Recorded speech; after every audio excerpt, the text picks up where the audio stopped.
135 스피드 전략 이어가겠습니다. 오늘 이 시간은 동양증권 강남 프라임 지점으로 가보죠. 염승환 차장 만나봅니다. 차장님 안녕하십니까? 네, 안녕하세요. 네, 오늘 지수 내내 보합권에 있습니다. 현재 역시 비슷한 정도 수준 머물러 있는데 움직임 어떻게 파악하고 계십니까?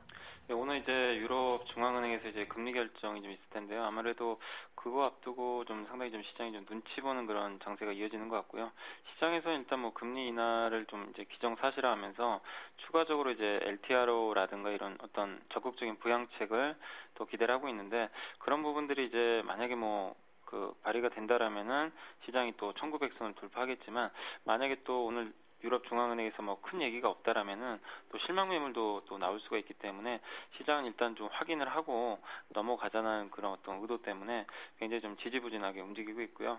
여전히 수급적으로 봤을 때 외국인들의 좀 매수가 없다는 점이 좀 아직까지는 좀 부담스러운데, 기관들이 최근에 주식형 펀드 쪽으로 자금이 좀 많이 들어오다 보니까 매수 여력이 좀 굉장히 확대가 됐거든요. 그래서 그런 부분에서 있어서는 지수가 일단 이제 충분한 어떤 수급적인 어떤 안전판 확보를 했기 때문에 급락할 가능성은 좀 낮아졌지만, 외국인들이 어쨌든 순매수를 해줘야만이 국내 증시가 어떤 또 레벨업이 좀 될 수가 있기 때문에 1900선 돌파를 위해서는 좀 반드시 외국인들의 어떤 순매수가 좀 들어올 필요가 있다, 이렇게 좀 보시면 될 것 같고요.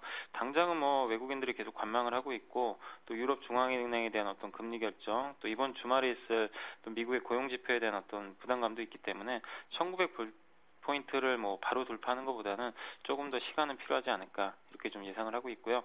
지금 상황에서 지수가 이제 1880선, 90선 이 근처까지 거의 왔기 때문에 여기서 적극적으로 매수를 해가지고 1900 이상까지 지금 보시는 것보다는 지금 상태에서는 좀 관망을 하시고, 좀 조정이 나왔을 때 좀 다시 한번 주식 비중 확대하는 그런 전략으로 좀 임하시는 게 좋을 것 같습니다.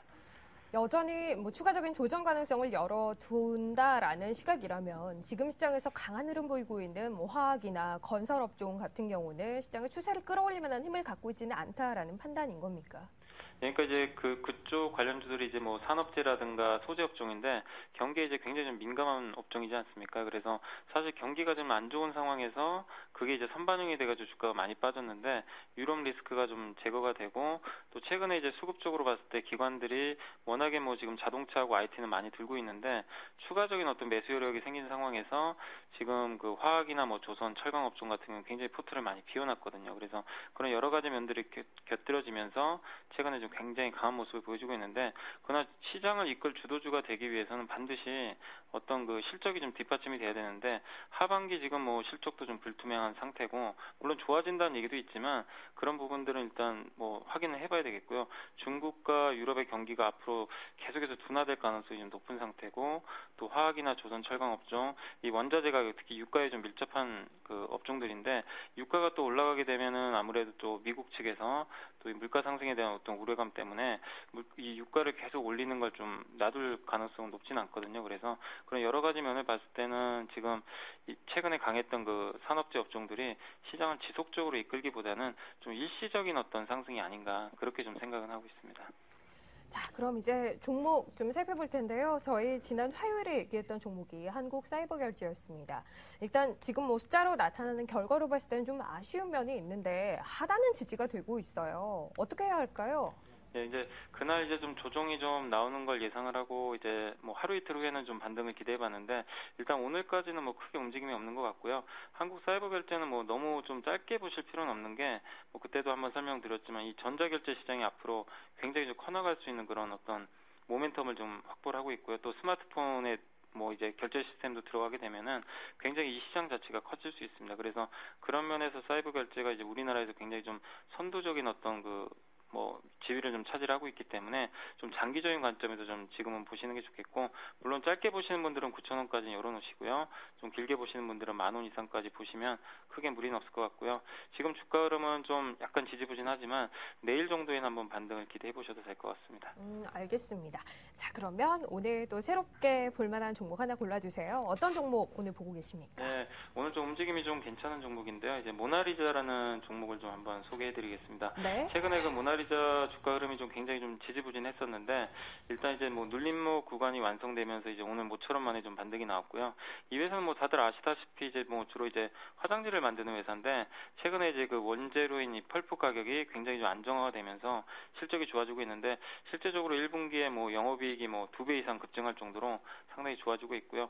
계속해서 이 원자재 가격이 좀 더 안정화가 좀 된다라면은 마진이 계속 개선이 되면서 2012년도에는 굉장히 좀 좋은 실적을 좀 기록할 것으로 좀 예상을 하고 있습니다. 그래서 본격적인 어떤 그 상승 흐름은 좀 나올 것으로 보이지고요. 이제 오늘부로 21선 딛고 좀 올라섰기 때문에 2차 상승이 좀 나올 것으로 기대하시면 되겠고 단기든 중기든 뭐 크게 지금 무리 없는 종목이니까요. 현재가에서 매수하셔가지고 한번 그 목표 수익률 3% 잡고 한번 늘어보시기 바라겠습니다. 일단은 저희 짧게 3% 잡고 말씀하신 대로 대응을 할게요. 현재가에서 매수 의견 일단 드리고요. 현재가 3,585원대, 3,590원대 정도에서 진행이 되고 있습니다. 여기서 위로 일단 3% 잡고요. 손절가 역시 아래로 3% 열어둘게요. 앞서서 뭐 실적에 대한 기대감 있고 주가 그동안 많이 못 갔기 때문에 길게 봐도 무리 없다라는 의견 주셨는데요. 좀 길게 본다면 아래 위로 가격 어느 정도 잡고 대응하는 것이 좋을까요? 일단 좀 길게 본다라면은 목표 주가는 뭐 최소한 제가 봤을 때는 4,000원 이상까지는 중기적으로 충분히 뭐 도달할 수 있는 그런 가격이니까 한번 그 정도까지 노려보시면 좋겠고요. 아래쪽으로는 한 3,300원 정도를 손절선으로 설정하셔가지고 중기적으로 접근하신 분들 한번 대응을 하시면 좋겠습니다. 네, 알겠습니다. 오늘 모나리자 추천 종목으로 골라주셨고요. 뭐 좀 더 길게 본다면 4,000원대 정도까지의 가격 생각하고 대응해보자라고 이렇게 가격까지도 정리를 해봤습니다. 135 스피드 전략 여기서 마무리할게요. 오늘 이 시간 동양증권 강남 프레임 지점의 염승환 차장과 함께했습니다. 차장님 고맙습니다. 네, 감사합니다. 네.